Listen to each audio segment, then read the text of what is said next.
Um grande homem de Deus que nós admiramos muito, pastor Leonardo Miranda.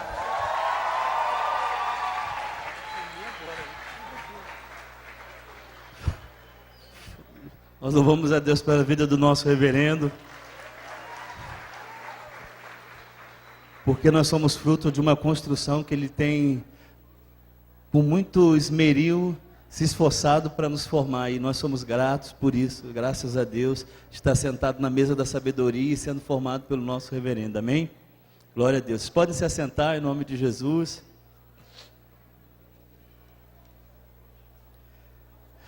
Glória a Deus. Eu gostaria de abrir a Bíblia no livro de Lucas, capítulo 21.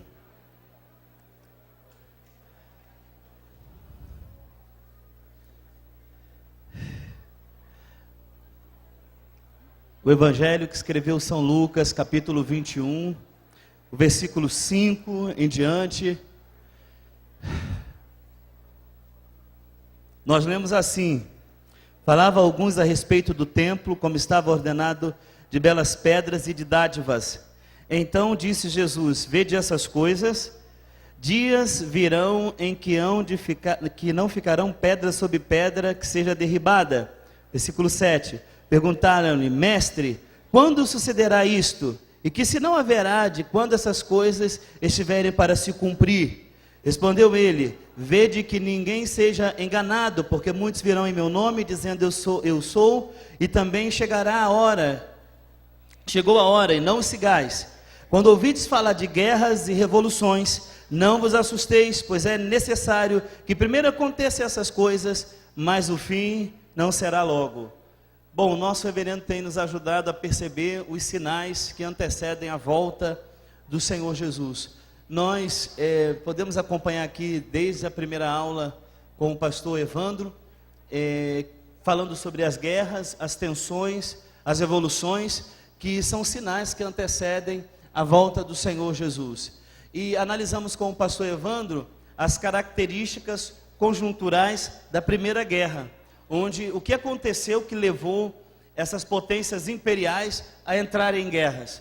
É sempre bom ter um entendimento da primeira guerra, onde vários fios desencapados se encostam e ali produz a guerra. São vários fatores que geram a primeira guerra. Nós aprendemos sobre a questão marroquina, aprendemos sobre as questões dos Balcãs, aprendemos sobre as questões da luta imperialista, aprendemos sobre as revoluções que causaram a Primeira Guerra Mundial. E o pastor Evandro fechou a sua palavra com uma frase importante, que o mundo então mudou.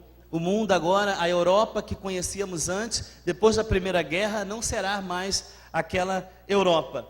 E nós vamos falar agora um pouco, dentre esses sinais que antecedem a volta do Senhor Jesus, ainda sobre guerra, adentrar um pouco sobre a Segunda Guerra. Nós tivemos a Primeira Guerra, que o pastor Evandro falou aqui, e tivemos a Segunda Guerra Mundial. Vocês já sabem que é mundial porque envolveu várias potências mundiais, potências do mundo, que ocasionou a guerra. Agora, a Segunda Guerra Mundial, ela é um pouco diferente da primeira, por mais que só aconteceu a segunda, é como se fosse uma continuação da primeira. Nós acompanhamos o pastor Evandro num sistema onde você viu diversos fatores que ocasionou a primeira guerra. Nós vamos sair agora dessa ordem multipolar para agora uma ordem bipolar, dois polos. Nós vamos ver que na Segunda Guerra nós vamos aprender que a guerra será sobre o capitalismo e o socialismo. Países do bloco do capital e países do bloco do socialismo. O ano de 1929 é um ano muito importante na história do mundo, porque acontece a quebra da Bolsa de Nova York. E isso tem um fator importante no mundo inteiro, porque vários países do mundo vão quebrar juntos com os Estados Unidos, inclusive o Brasil, porque um dos maiores consumidores de café na época era os Estados Unidos, consumia muito café do Brasil. E isso levou o Brasil a um declínio muito grande, bem como os países da Europa, que tinha como nos Estados Unidos potência econômica e usufruía disso. E assim como os Estados Unidos deu essa quebrada em 29, muitos países quebraram. Isso foi um pretexto para os países socialistas inventarem uma falácia de que o capitalismo não serviria, de que países capitalistas seria levado à destruição e que a melhor proposta para o mundo seria um mundo mais comunista, um mundo socialista. Porém, isso era uma mentira, porém, isso era um completo engano. E nós vamos ver isso dentro desse tipo de engano na ordem dos fatores da Segunda Guerra.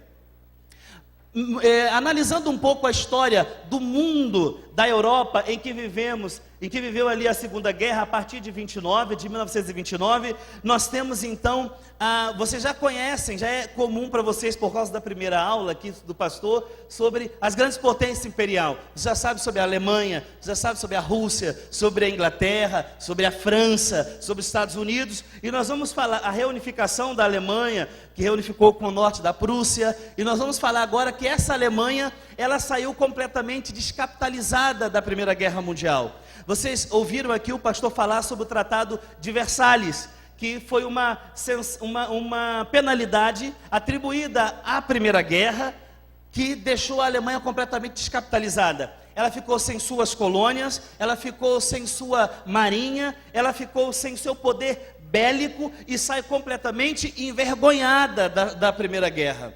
E agora acontece um revanchismo alemão. A Alemanha começa então a se estruturar para o crescimento. Vocês sabiam que em 1933 a Alemanha, ela viveu com um número de 11 milhões de desempregados. 11 milhões de desempregados. E Hitler consegue ascender ao governo alemão nazista e tira esses 11 milhões para 100 mil desempregados. E os alemães então começam um poder muito grande de troca de dinheiro, um poder muito grande bélico. E como ele fez isso? Pergunte ao irmão que está ao seu lado assim, como que Hitler conseguiu recuperar economicamente a Alemanha? Descapitalizando os grupos minoritários, judeus, católicos, poloneses, tirou toda a riqueza desses grupos e atribuiu à Alemanha. E então ele consegue levar a Alemanha a um poder de status econômico, a fim de acreditar que eles podem então ser colocados de novo dentro do rol das grandes potências mundiais. E esse espírito de revanchismo da Alemanha levará então a eles se armarem e se prepararem para a grande guerra. O mundo era um mundo agora de uma aliança nazi-fascismo. Em 1921, ascende na Itália um homem chamado Benito Mussolini, que ele é um ditador, ele é um homem que tem as suas características fascistas, ele vai instalar o fascismo na Itália, ele é totalitário, quem manda é ele, quem sabe o que é melhor é ele. E ele então tem uma aliança com a Alemanha, o nazismo, na Itália em 1921, o fascismo. Mas quando você começa a analisar o mundo da época, dessas ideologias malignas que perpetuou por toda a história do mundo e chegou até hoje como países comunistas, completamente comunistas, que nós vimos na aula com a missionária Daiane aqui sobre a geopolítica.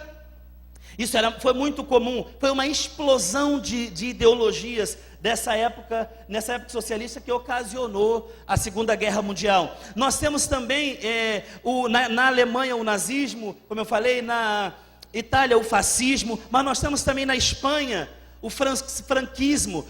Francisco Franco, ele vai seguir a mesma ideologia totalitária. Nós temos o Salazar em Portugal, que segue a mesma ideologia, e esses países então vão se unindo em alianças para então conseguir montar um eixo, montar uma união que vai levar a grande guerra, uma guerra com proporções muito maiores.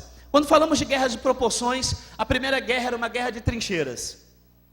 O pastor Evandro explicou aqui sobre a guerra de trincheiras, a metragem que era muito curta, o corpo ficava praticamente dentro da terra. A Alemanha, ela inaugura um protótipo novo, ela joga o gás de mostarda. Você viu fotos que as vias aéreas eram completamente atingidas. Só que na Segunda Guerra Mundial, o poder bélico vai mudar. A corrida armamentista por armas potentes e destrutivas é 3, 4 vezes maior do que da Primeira Guerra. Agora as potências, elas são completamente destrutivas, e nós vamos ver isso quando os Estados Unidos ele vai em frente a uma resposta, o que o Japão fez com o ataque a Pearl Harbor, o que ele vai fazer com Hiroshima e Nagasaki. Nós vamos ver isso dentro do plano da Segunda Guerra Mundial. Meus amados, nós vemos que esse mundo de 1933, a ascensão agora é da Alemanha. A Alemanha agora quer conquistar um espaço vital. Lembra que na Primeira Guerra ela havia perdido seus territórios, suas colônias, ela havia enfraquecido, e agora tem um idealismo alemão. Nós temos que conquistar nossos territórios. Nós temos que conquistar tudo aquilo que perdemos no Tratado de Versalhes, tudo aquilo que foi tirado do poderio alemão. E assim começa o processo de conquista do território vital. Para isso, meus irmãos, assim como na Primeira Guerra Mundial havia alianças, que nós vimos aqui, as alianças feitas na Primeira Guerra, também haverá alianças na Segunda Guerra. Nós temos as aliadas e o eixo. As aliadas, nós temos os Estados Unidos, a Inglaterra e a Rússia. E no eixo nós temos a Itália, a Alemanha e o Japão. Esses países vão guerrear entre si. Esses países vão guerrear o quê? Entre si. E qual o objetivo maior dos alemães? O objetivo maior é conquistar. O objetivo maior é você então pegar aquilo que ele havia perdido e conquistar outras potências. Agora, por que conquistar potência? Por que conquistar colônias? Conquistar colônia, conquistar recursos. Conquistar colônia, conquistar poder bélico. E conquistar colônia é conquistar aliança, amizade, para poder se unir e se levantar contra qualquer um que vá contra o seu idealismo, o que você prega. E a Alemanha então parte para esse expansionismo alemão. E nesse expansionismo alemão, a Alemanha tem uma ideologia: quem estiver na minha frente, nós vamos derrubar. Quem estiver na frente, nós vamos derrubar completamente. E vamos então criar um terceiro império, que já havia, segundo, dentro da historiografia da história dos alemães, o primeiro, o segundo, vão para o terceiro império alemão. E agora, o que acontece agora nessa conquista de território? Nós sabemos que 1933 é essa ascensão da Alemanha. Em 1936, Hitler, ele então está no cabeça do partido nazista, governando a Alemanha. E leva então agora todos os alemães a ter esse idealismo de conquista e de avanço aos demais países. E assim então começa toda uma preparação de campo, de ideologia para a Segunda Guerra Mundial. Estando nesse campo ideológico, onde nazismo, fascista, essa junção, em um outro lado, o capitalismo, os países capitalistas, Inglaterra, França, Estados Unidos, vai haver esse tremendo confronto. E em 1939 até 1941, nós podemos dizer o seguinte, que começa esse processo da Segunda Guerra. Porque o processo da Segunda Guerra começa como ou quando? Quando Hitler dá os primeiros passos expansionistas, os primeiros passos de invadir territórios, os primeiros passos de levar a supremacia alemã ao auge da vida alemã. Uma coisa que nós temos que entender é o estilo de guerra alemão. Como que os alemães eles guerreavam? Era chamada guerra relâmpago. Como que era a guerra relâmpago? Era algo inusitado. O que eles faziam? Eles atacavam pelo ar, eles atacavam pelo mar e eles atacavam em terra.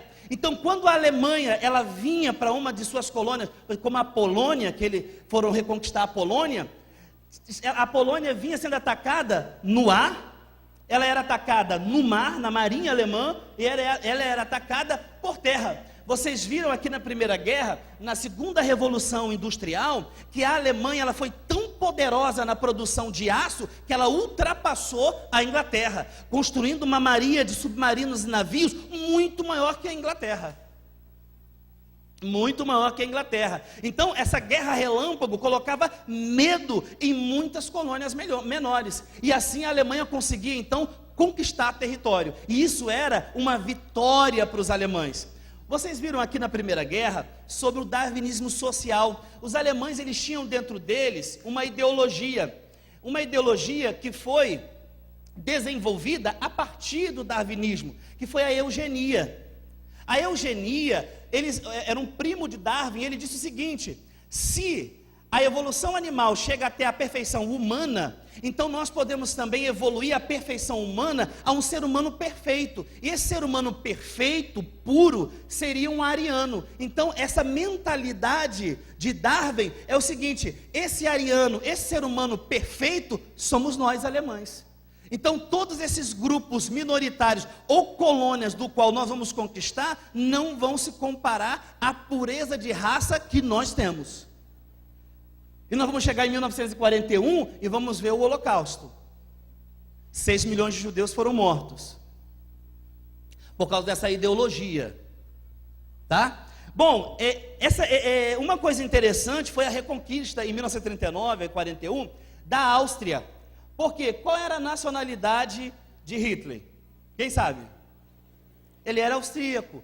E aí quando ele chega com seus navios na capital Viena, e os austríacos começam a olhar os alemães entrar, isso é um misto de emoções para ele. Primeiro porque o austríaco está governando o mundo na visão alemã, está conquistando, está nos reconquistando agora. E também um misto de medo, porque nós não sabemos o que vai acontecer conosco, porque quem é esse Hitler agora? Será que vai acontecer conosco, vai acontecer com outras potências? Então ele reconquista a Áustria, e a Áustria é uma grande vitória para a Alemanha. Dentro desse pano de fundo que tem em 1939 a 41, nós temos o seguinte, um revanchismo. A Polônia foi tirada da Alemanha, e agora a Alemanha vai começar o seu projeto expansionista, conquistando a Polônia. Então ele vai agora para uma tomada na Polônia, e ele consegue fazer isso, ele conquista toda a região.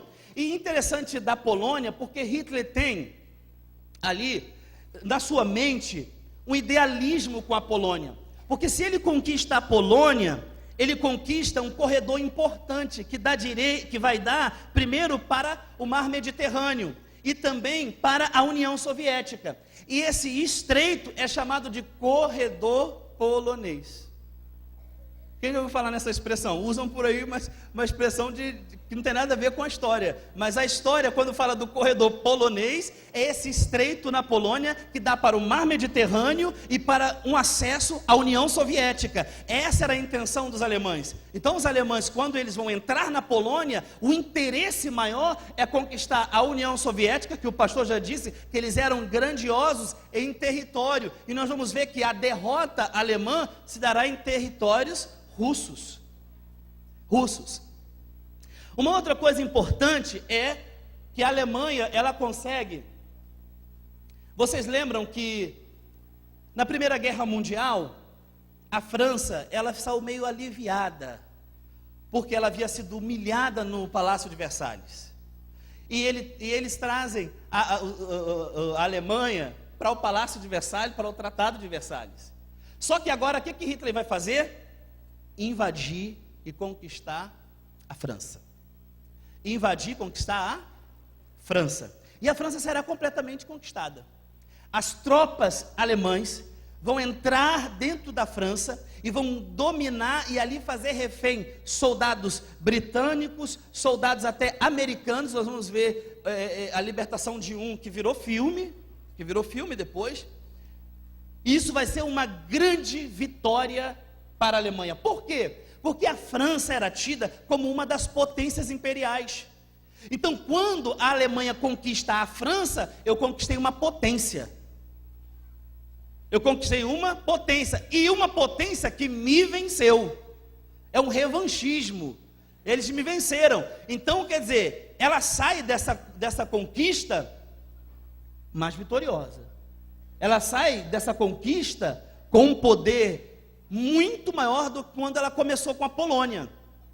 Uma outra coisa importante é que eles vão tentar, uma vez que conquista a Polônia, conquista a França, próximo passo, Inglaterra. Vamos conquistar a Inglaterra, porque a Inglaterra também foi causa da Primeira Guerra para derrotar a Alemanha. Só que tem um problema, como é praticamente uma ilha, Churchill faz uma profunda ofensiva. E os aviões alemães não conseguem dominar a Inglaterra. Não conseguem dominar quem? A Inglaterra. Aí começa então Hitler a fazer uma coisa importante. Ele vai dividir flanco. Ele vai então criar frentes de batalha.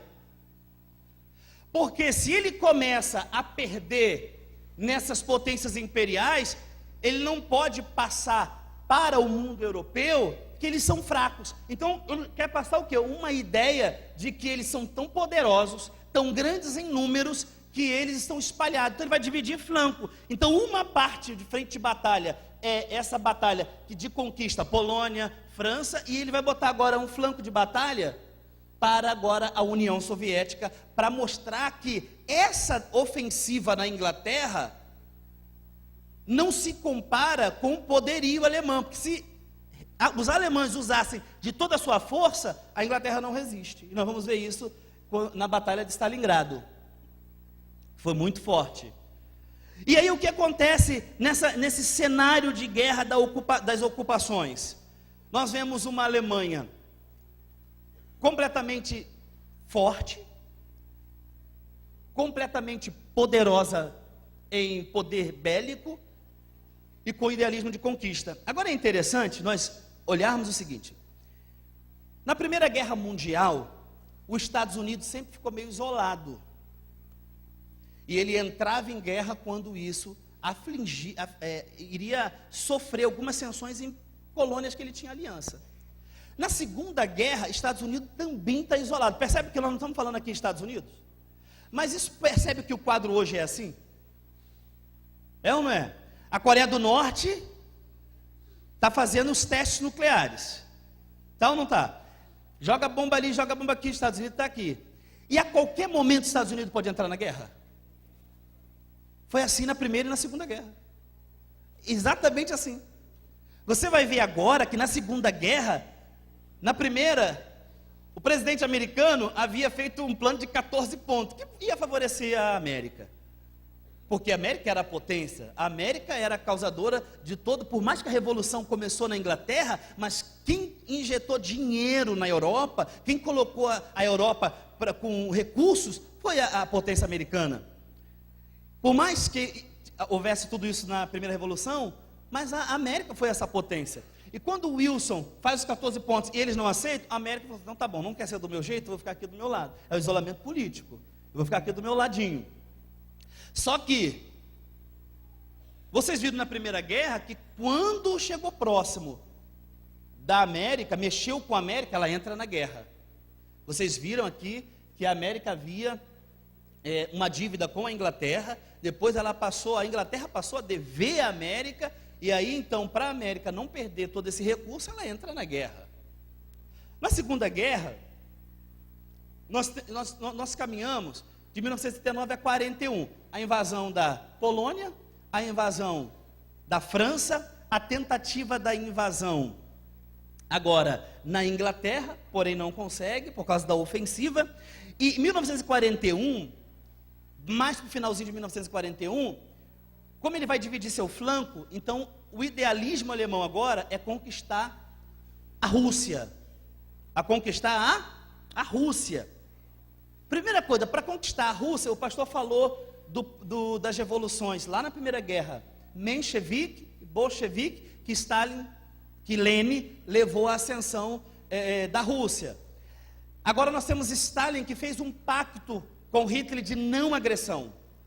Então, quebrar um pacto de não agressão entre esses países era algo completamente mortal. E o que aconteceu? Por causa do poder que a União Soviética ela foi tendo, o que aconteceu com a Alemanha?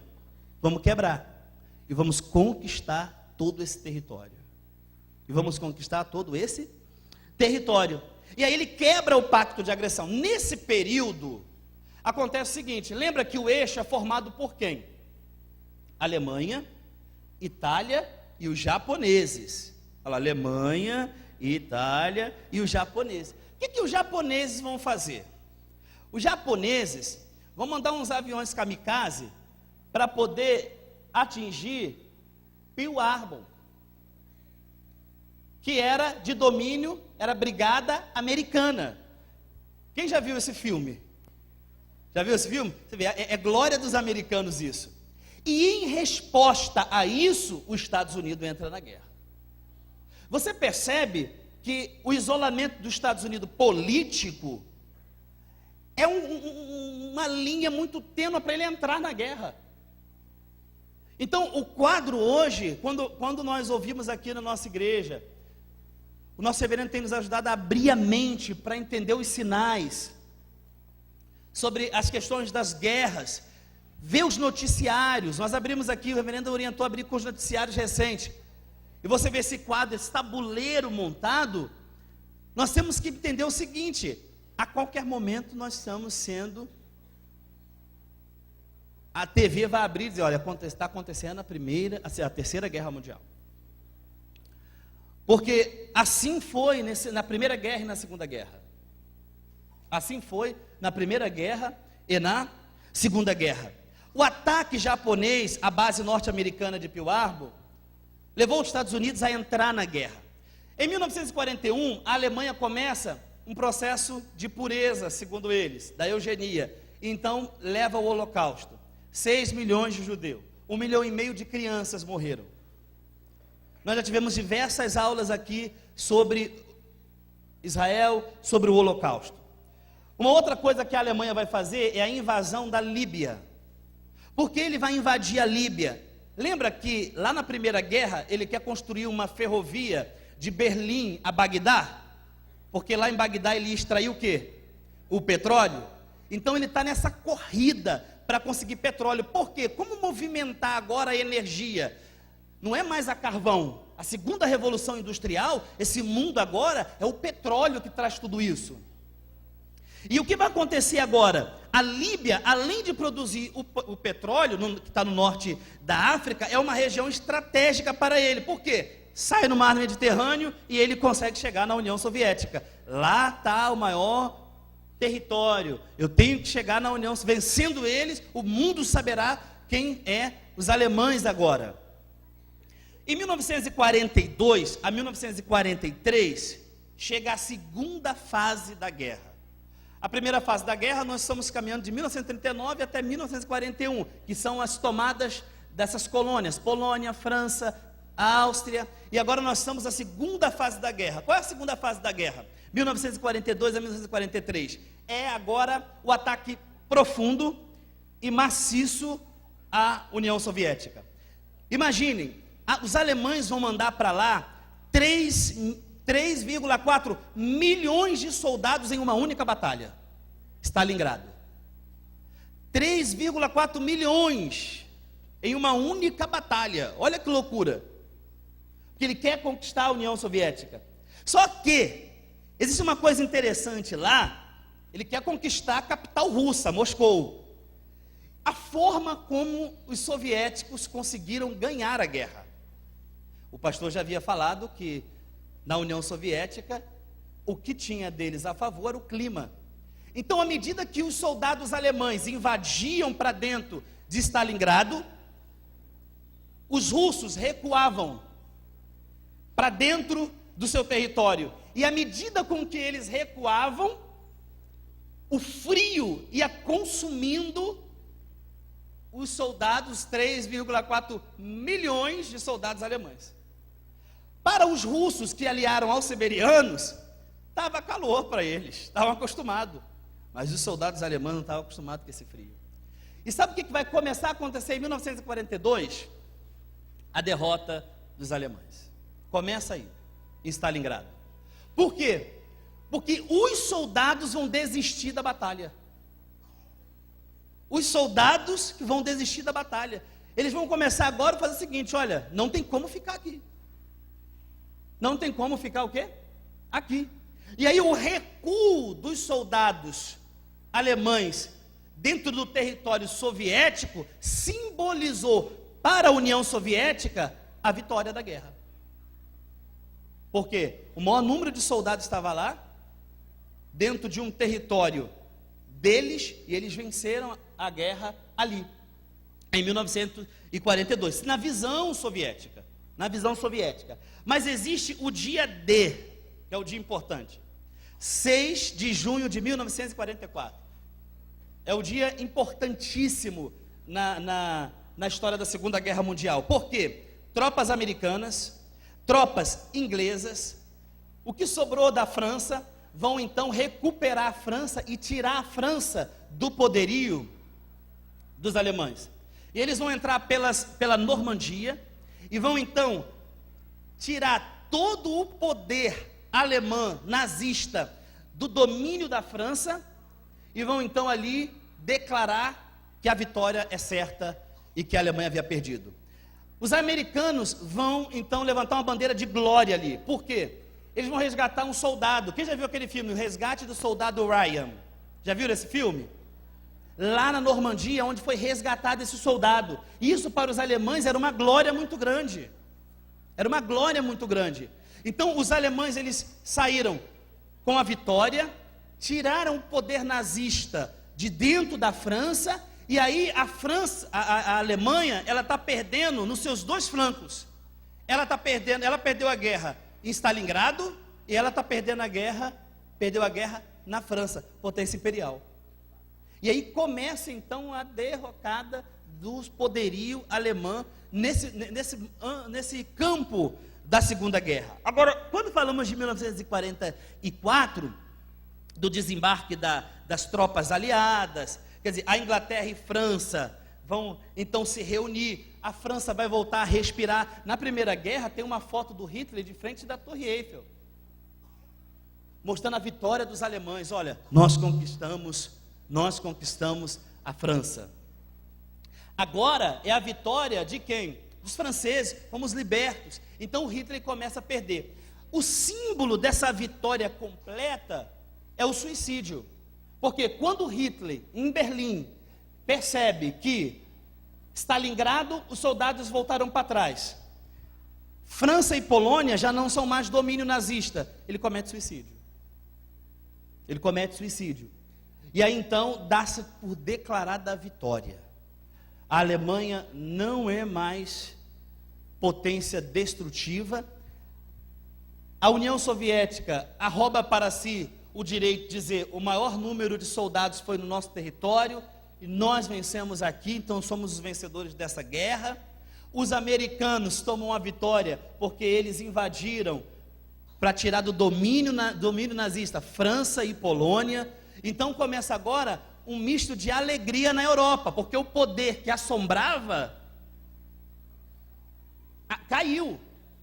Agora você imagina, quando fala assim da Alemanha cair, a gente tem que imaginar várias coisas. Por exemplo, judeus, quando soube que a Alemanha nazista caiu, isso foi uma alegria para os sobreviventes do Holocausto, porque muitos sobreviventes do Holocausto viram uma esperança agora, É interessante falar também da participação do Brasil na Segunda Guerra, porque por mais que Getúlio Vargas tem uma foto emblemática dele com Mussolini, o filho dele atrás, mas ele que hesitou, mas no final ele vai a favor da Inglaterra e manda 25 mil homens para guerrear na Segunda Guerra a favor da Inglaterra. E é importante falar que esse final de Segunda Guerra, o que nós temos? Primeiro que Mussolini, lembra da Itália? Amigo de Hitler, foi morto. Hitler, suicídio. E o que fica agora? Os países vencedores, União Soviética, Estados Unidos e Inglaterra, formarão um tribunal para julgar todos esses líderes nazistas. Vão formar um quê? Um tribunal que vai julgar, um tribunal militar internacional, que vai penalizar esses líderes, esses comandantes que fizeram todas essas atrocidades no mundo.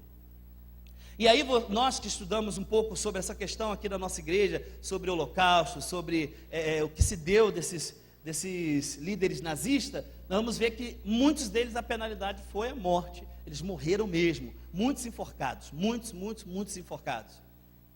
E existem 3 tipos de sanções que foram dadas a esse tribunal. Primeiro os 3 tipos de crime foi contra a paz.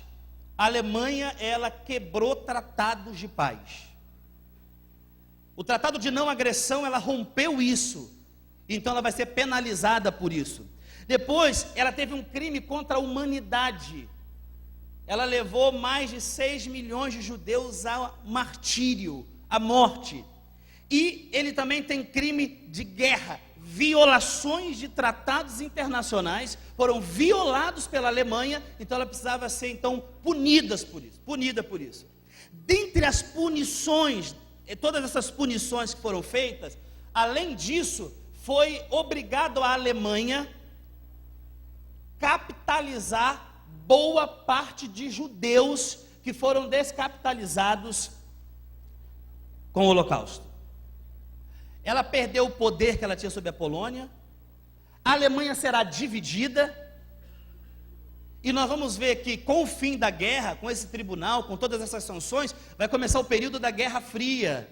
Por mais que tivemos guerras quentes, como a Guerra do Vietnã, a Guerra do Mali, foram guerras quentes, guerra armada, mas as grandes potências agora é uma guerra fria, uma guerra mais ideológica. Por quê?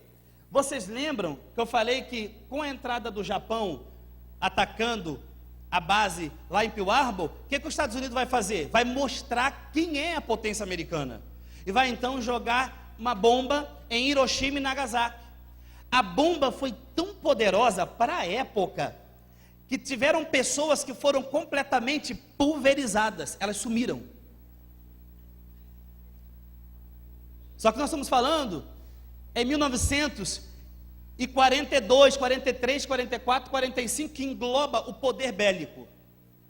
Hoje, quando se ouve falar que a Coreia do Norte fez teste com bomba de hidrogênio, é 7 vezes maior. O poder destrutivo é maior. O poder destrutivo é muito maior. Então, quando nós hoje analisamos o quadro mundial, nós temos que sempre ter em mente as palavras do Senhor Jesus. E quando fala de rumor de guerra, é o que nós estamos vendo hoje na TV. Coreia tem um rumor, esse rumor da Coreia vai para os japoneses, a América, o Putin. São rumores das guerras, essas coisas vão rodando, começa a passar uma mentalidade para as nações e mostrar um perigo, e que a qualquer momento há uma explosão drástica. Agora nós, graças a Deus, que temos uma igreja da palavra, porque tem aberto os nossos olhos, porque isso são sinais que antecedem a volta do Senhor Jesus. Amém? Nós não temos medo disso. Amém? São sinais que antecedem a volta de quem? Do Senhor Jesus. Bom, o que acontece, qual o resultado da Segunda Guerra? Na década de 70, nós temos a crise nuclear. E é importante que a União Soviética saia poderosa. E começa então uma guerra, agora ideológica. Poder. Uma guerra de poder agora entre 2 polos, o capitalismo e o socialismo. A União Soviética, ela vai tomar sempre uma decisão em detrimento da América, porque a América vai então recuperar sua economia e o plano Marshall econômico acenderá a potência americana. E o que os soviéticos vão fazer? Também vão ter um plano econômico, dentro do seu estilo socialista, para poder conseguir crescer e mostrar ao mundo que o socialismo dá certo, só que vai fracassar. A América tem a OTAN, um militarismo. Aí sabe o que os soviéticos vão fazer? Um pacto de Varsóvia. Os Estados Unidos tem a CIA, Central de Inteligência. Aí sabe o que os socialistas vão fazer? A KGB, a inteligência dos socialistas. Então vai ficar essa guerra de mostrar poder e potência. E essa corrida de mostrar poder e potência é tão grande que os soviéticos vão enviar o primeiro animal ao espaço. E vai dizer, nós enviamos o primeiro animal ao espaço. Quem pode contra nós? Aí a potência americana vai criar uma história, que a gente não sabe se é verdade ou mentira, mas virou história, está no livro, está no ensino médio, então nós temos que falar, onde eles vão dizer que já que a União Soviética leva o primeiro animal ao espaço, nós levamos o homem a pisar na Lua. E de lá mandar sinal para o mundo inteiro, ao vivo e som, com imagens. Então vai haver essa guerra entre o polo do socialismo comunista e o polo capitalista. E essa guerra nós vemos até hoje. Essa guerra nós vemos até hoje. E quando olhamos então o quadro mundial hoje, nós temos sempre que se deleitar nas palavras do Senhor Jesus, que vai nos levar a uma compreensão completa, uma compreensão clara. Os discípulos perguntam ao Senhor Jesus, quando se dará essas coisas? E Jesus então antecede com sinais. Então esse quadro de guerra é um quadro de sinais, é um quadro onde ele está apontando. Então hoje, a qualquer momento, a gente pode acordar com um anúncio, um rumor de uma terceira guerra. Podemos acordar com um rumor de terceira guerra. Só que lembrem de uma coisa, o poder destrutivo de hoje é muito maior. Você vê que a Coreia do Norte, ela não brinca. Enquanto um fala que tem a mãe das bombas, a Coreia do Norte faz teste. Manda esse tipo de bomba. Manda esse agora. Manda esse agora. E cada vez maior, de um alcance maior. E nisso tudo, nós temos que olhar para Israel. Olha para Israel. Porque Israel está lá no canto dele, mas ele é o relógio de Deus na terra. Temos que dar uma olhadinha para ele. Recentemente agora, teve um ataque de Israel, preventivo, para armas químicas, de produção de arma química. Então, o que acontece? Quando nós estamos aqui falando sobre esse pano de fundo das guerras, nós temos que sempre lembrar que é um quadro de sinais que antecedem a volta do Senhor Jesus. Amém? Esse Senhor reverendo, muito obrigado, Deus abençoe. Glória a Deus. Glória a Deus. Nós queremos louvar a Deus pela vida do nosso reverendo, né?